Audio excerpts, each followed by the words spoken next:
बॉलीवुड में सुपरस्टार का दर्जा हासिल करने वाली प्रियंका चोपड़ा को पॉलिटिक्स करके हिंदी फिल्म इंडस्ट्री से बाहर निकाला गया। जिस देसी गर्ल के जलवे के आगे इंडस्ट्री की सभी एक्ट्रेसेस पानी भरती नजर आती थी, क्या इन्हें एक सुपरस्टार की पत्नी ने अपने सोर्सेस का इस्तेमाल करके तमाम फिल्मों से आउट करवा दिया? क्या बॉलीवुड स्टार्स की वाइफ्स ने गैंग बनाकर प्रियंका चोपड़ा को बर्बाद करने की प्लानिंग की और किसी मूवी माफिया की हेल्प से इन्हें इस तरह से टारगेट किया कि आखिरकार प्रियंका जैसी शख्सियत को बॉलीवुड के साथ साथ इंडिया छोड़कर भी जाना पड़ा?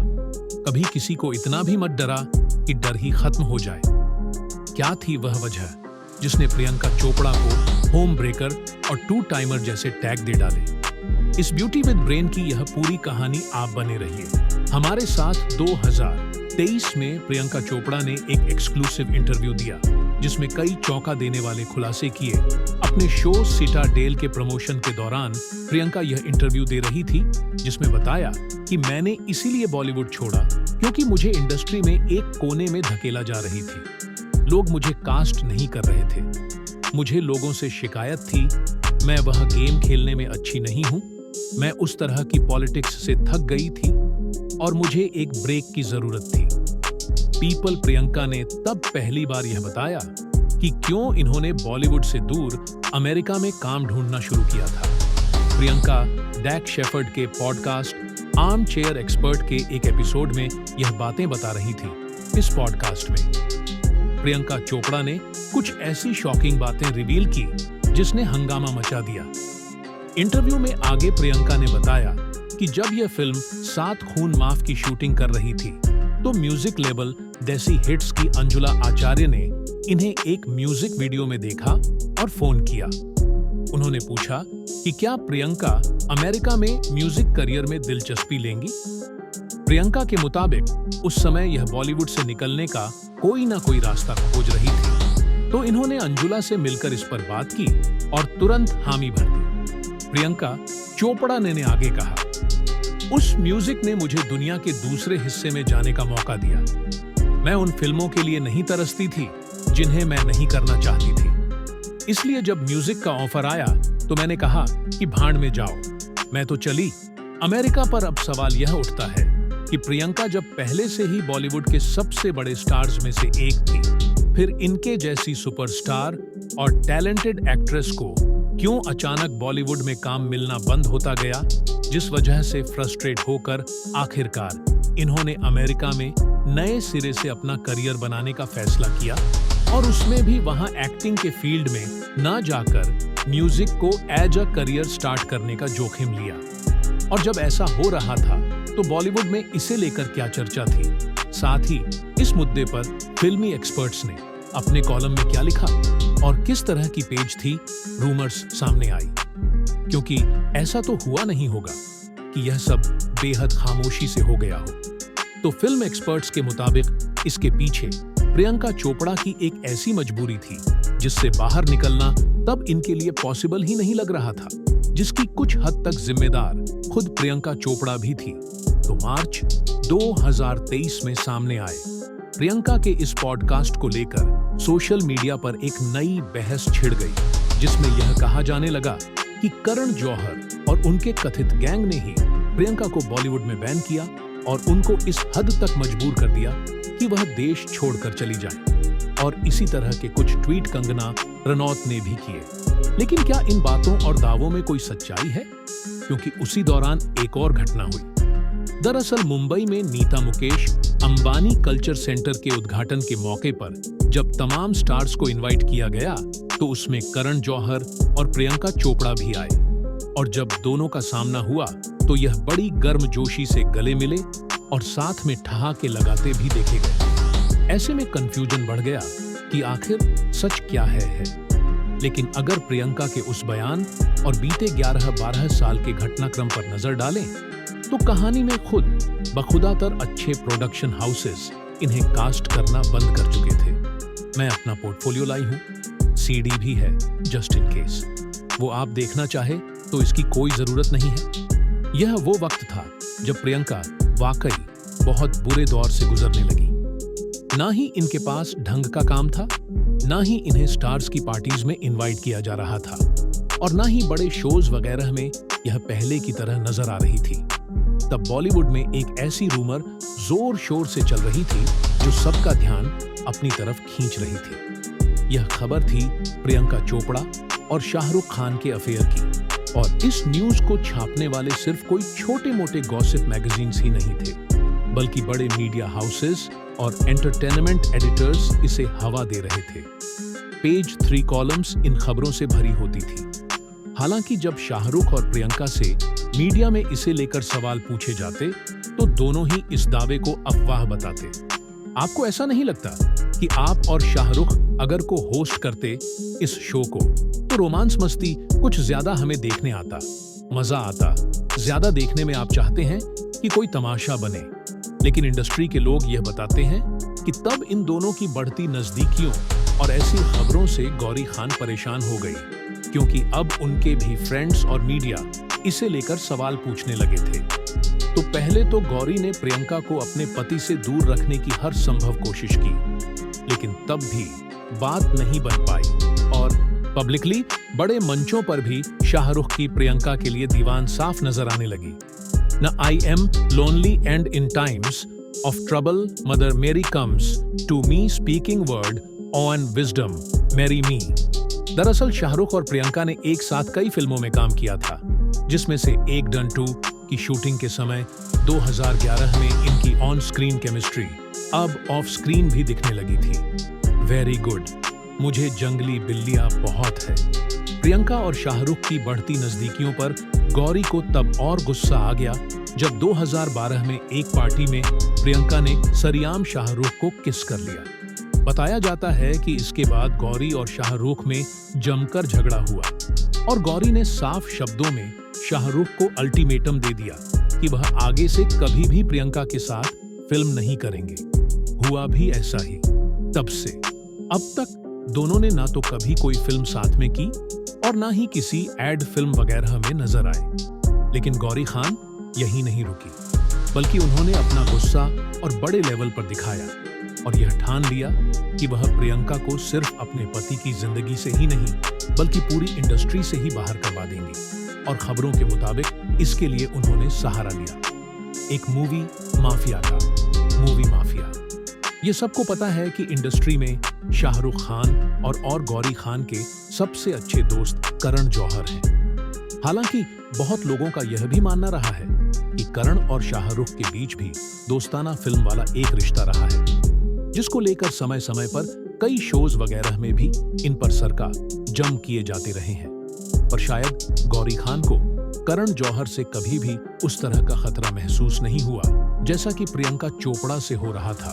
तो इसीलिए उन्होंने करण से ही हेल्प लेने की सोची और करण ने भी इसमें गौरी का साथ देकर उनका ट्रस्ट जीतने का यह मौका हाथ से नहीं जाने दिया।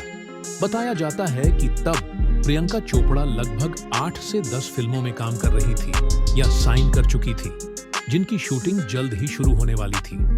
तब मूवी माफिया कहे जाने वाले करण जौहर ने इंडस्ट्री में अपने प्रभाव का इस्तेमाल किया और प्रियंका को लगभग 5-6 फिल्मों से बाहर करवा दिया। साल 2012 की जिस पार्टी से इस लड़ाई की शुरुआत हुई थी, उस पार्टी के बाद प्रियंका चोपड़ा की एक क्लोज फ्रेंड ने मुंबई मिरर को एक इंटरव्यू दिया, जिसमें कहा कि हाल ही में एक पार्टी में एक तरफ करण प्रियंका को कप केक खिला रहे थे तो वहीं पीसी की हर तरफ बुराई कर रहे थे। ये सब दिल तोड़ने वाला था। प्रियंका ने कुछ भी गलत नहीं किया है। अगर कोई महिला अपने पति के साथ अपने संबंधों को लेकर असुरक्षित महसूस करती है तो उसे यह घर पर ही सुलझा लेना चाहिए।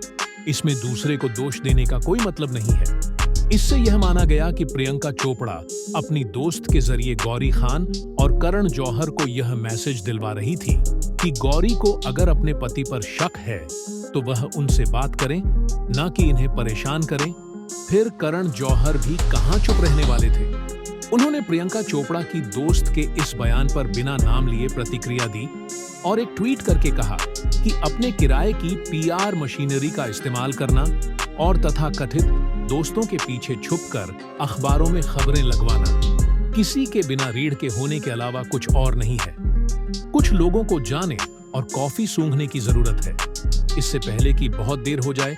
सच का पता लगा ले, बचकानी हरकतें बंद करें और किसी की अच्छाई का फायदा ना उठाएं। तो वहीं फिल्म इंडस्ट्री के कुछ लोग इस इंसिडेंट पर बताते हैं कि करण जौहर ने ही तब गौरी और शाहरुख के बीच सुलह करवाई थी और प्रियंका को भी इस सब से दूर रहने की सलाह दी थी। लेकिन यह तो साफ तौर पर दिखा कि उसके बाद प्रियंका चोपड़ा और शाहरुख खान का रिश्ता टूट गया और प्रियंका को बॉलीवुड में काम मिलना भी लगभग बंद होता गया।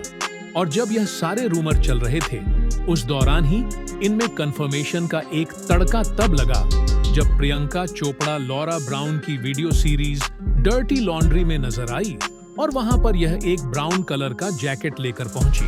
वहां प्रियंका चोपड़ा ने यह कहा कि it belong to an ex boyfriend. और हैरानी की बात यह रही कि सेम जैकेट शाहरुख खान भी पहले पहने हुए नजर आ चुके थे।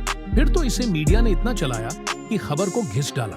प्रियंका चोपड़ा, जिनका बॉलीवुड में काफी अच्छा करियर चल रहा था और इन्होंने तब तक लगभग 9 से 10 साल बॉलीवुड में गुजारे थे, जिसमें फैशन, 7 खून माफ कमीने, बर्फी अंदाज, ऐतराज, मुझसे शादी करोगे, दोस्ताना और डॉन जैसी कई सुपरहिट फिल्में दी थी।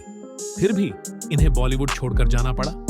हाँ, पहले से इनकी जो फिल्में पाइपलाइन में थीं, वह बनकर आगे रिलीज जरूर हुई। अब यहाँ पर आपके दिमाग में एक सवाल आ रहा होगा कि उस दौरान प्रियंका के साथ जो कुछ भी हुआ, उसमें कौन कितना सही और कौन कितना गलत था। तो अगर इस बात में सच्चाई थी कि इनका शाहरुख के साथ अफेयर चल रहा था, तो डेफिनेटली प्रियंका यहाँ गलत थी, क्योंकि शाहरुख मैरिड थे और ऐसे में उनकी पत्नी का गुस्सा भी जायज था। Cheating can never be justified. Shahrukh और प्रियंका दोनों गलत थे और दोनों को बराबर का दोषी माना जाना चाहिए। तो वहीं इसका एक पहलू यह भी है कि गौरी खान ने अपने पति को प्रियंका के साथ काम करने या कोई रिश्ता रखने से रोका। यहाँ तक तो ठीक था, लेकिन अपने तमाम सोर्सेस का इस्तेमाल करके प्रियंका को फिल्मों से बाहर निकलवाना या उन्हें बर्बाद करने की मंशा से उनके खिलाफ हद से ज्यादा साजिशें करना कहीं से भी जायज नहीं ठहराया जा सकता। और अगर गौरी को इस इंसिडेंट से इतनी ज्यादा चिढ़ हुई थी, तो सबसे पहले उन्हें अपने पति शाहरुख से रिश्ता तोड़ना चाहिए था, क्योंकि उन्हें धोखा तो उनके पति ने ही दिया था, जिन पर उन्हें सबसे ज्यादा भरोसा था या हक था। जबकि प्रियंका तो एक बाहरी इंसान थी, यानी गौरी का ट्रस्ट तो उनके अपने पति ने ही तोड़ा था, तो वह ही ज्यादा बड़ी सजा के हकदार थे। साथ ही इसमें करण जौहर की भूमिका भी हैरान करने वाली थी। चलिए, आप अपनी किसी दोस्त के कहने पर अपने प्रोडक्शन हाउस में प्रियंका को काम नहीं देते, लेकिन उन्हें दूसरे फिल्म मेकर्स के भी दर्जनों प्रोजेक्ट से बाहर निकलवाना कहां तक सही था? ये बस अपने पावर का मिसयूज करने वाली बात थी। अब इस पर आप दर्शकों की क्या राय है, कमेंट करके जरूर बताइएगा दोस्तों। आगे बढ़ने से पहले आपको इसी से जुड़ा एक और किस्सा भी सुनाते हैं, जिसका असर भी कहीं ना कहीं गौरी के दिमाग पर हुआ था। दरअसल जब प्रियंका चोपड़ा ने मिस वर्ल्ड बनने के बाद अपने फिल्मी करियर की शुरुआत की थी, तो सबसे ज्यादा अक्षय कुमार के साथ काम किया और फिल्मों में इन दोनों की जोड़ी को लोगों ने काफी पसंद भी किया। ये प्यार तो है एक धोखा, इसलिए मैंने दिल को। प्रियंका चोपड़ा ने अक्षय कुमार के साथ 10 और मुझसे शादी करोगी जैसी सुपरहिट फिल्में की। लाल दुपट्टा उड़ गया रे, बड़ी हवा के झोंके से मुझको पिया इन्होंने।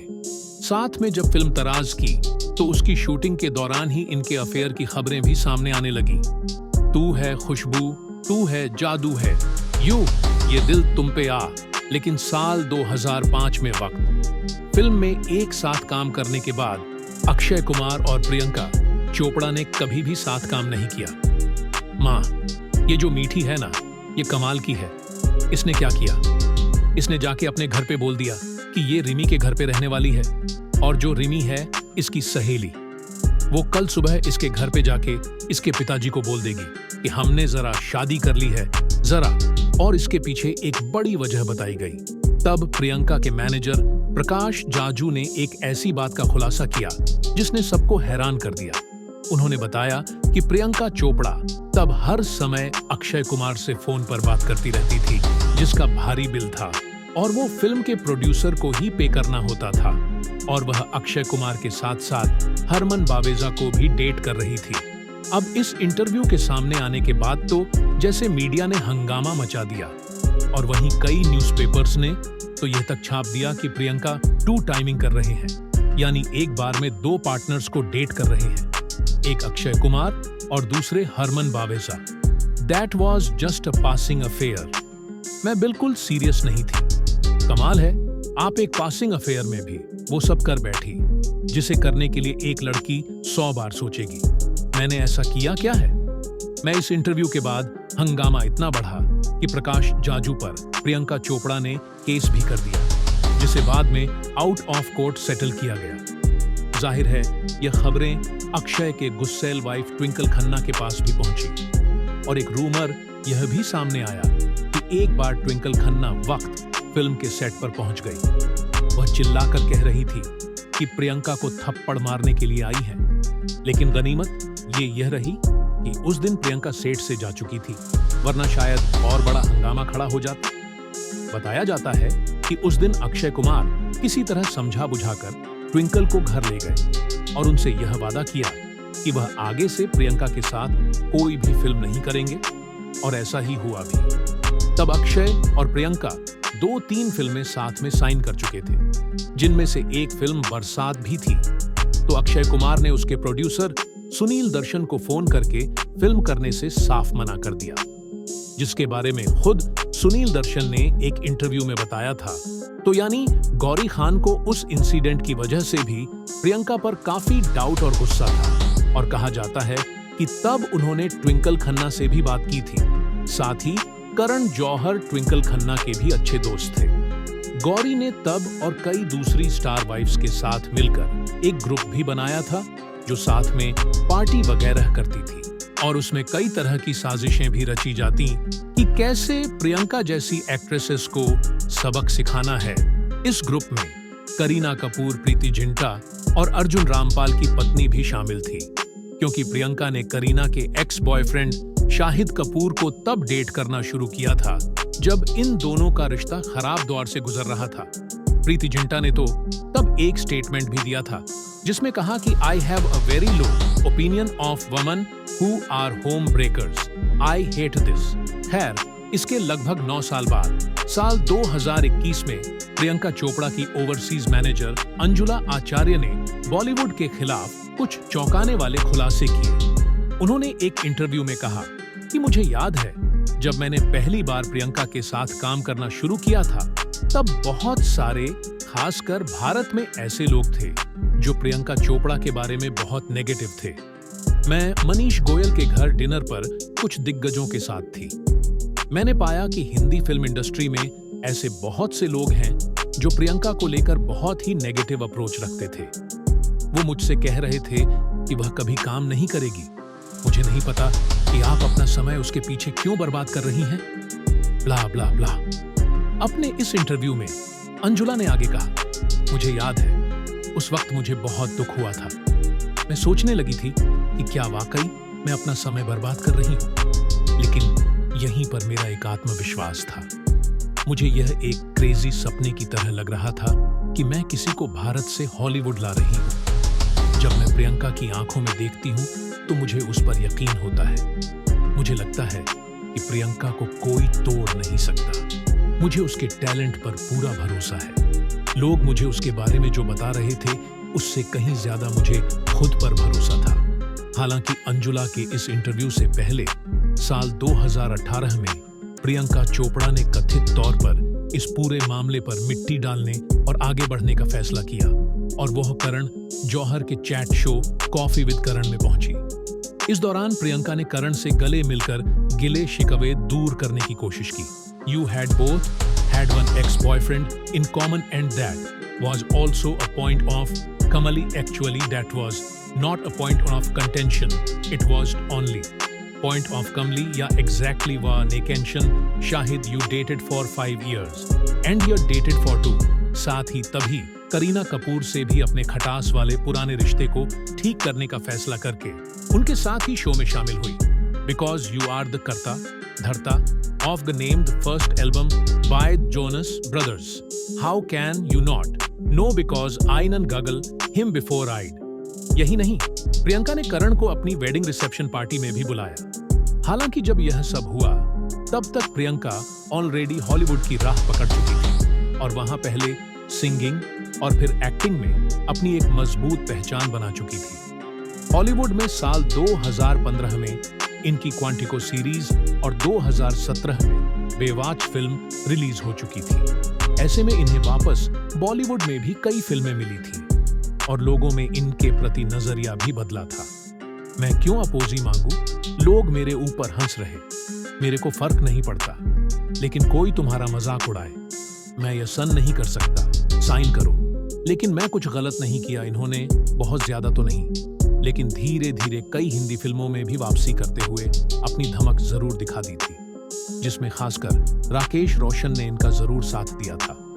कृष एक सोच है जिसे कोई काल नहीं मार सकता, तो वहीं संजय लीला भंसाली ने भी अपने कुछ प्रोजेक्ट्स में इन्हें साइन किया था। अफसोस तो एक ही बात का है, श्रीमंत, आप हमसे हमारी जिंदगी मांग लेते, हम आपको खुशी खुशी दे देते, पर आपने तो हमसे हमारा रूर न लिया। इस तरह प्रियंका ने अपनी गलतियों से सीखा, उन्हें सुधारने की कोशिश की और सबसे बड़ी बात यह कि कभी भी किसी टफ सिचुएशन से हार नहीं मानी और अपनी कड़ी मेहनत और टैलेंट के बल पर बुरे दौर से निकलने में कामयाबी हासिल की। फिल्में छोड़ी हैं, उन डायरेक्टर्स के साथ काम नहीं किया। उसके बाद मैं सेट से वॉकआउट कर गई हूँ।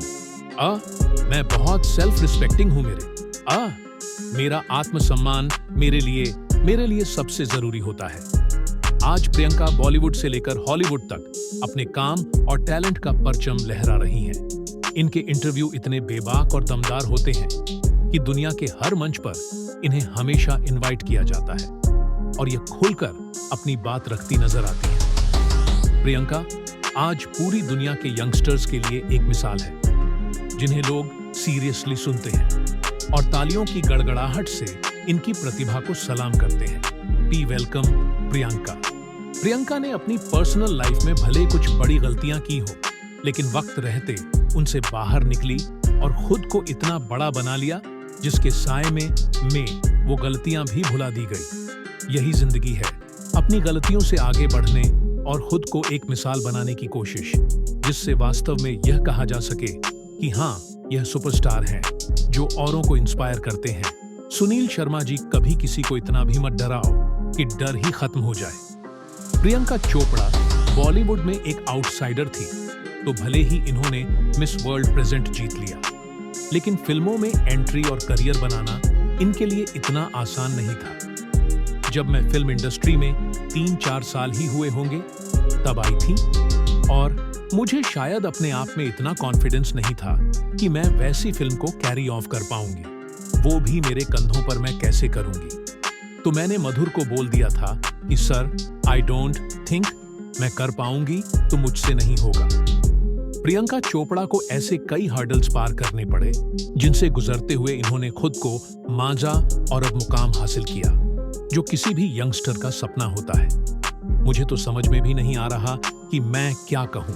इस सपने को पूरा करने में बहुत सारे लोगों का हाथ है, लेकिन एक शख्स है जिनका खास तौर पर मैं शुक्रिया अदा करना चाहूंगी। तो दोस्तों, आप इस इंसिडेंट और प्रियंका के इस इंटरव्यू के बारे में क्या सोचते हैं? कमेंट करके अपनी राय जरूर बताइएगा।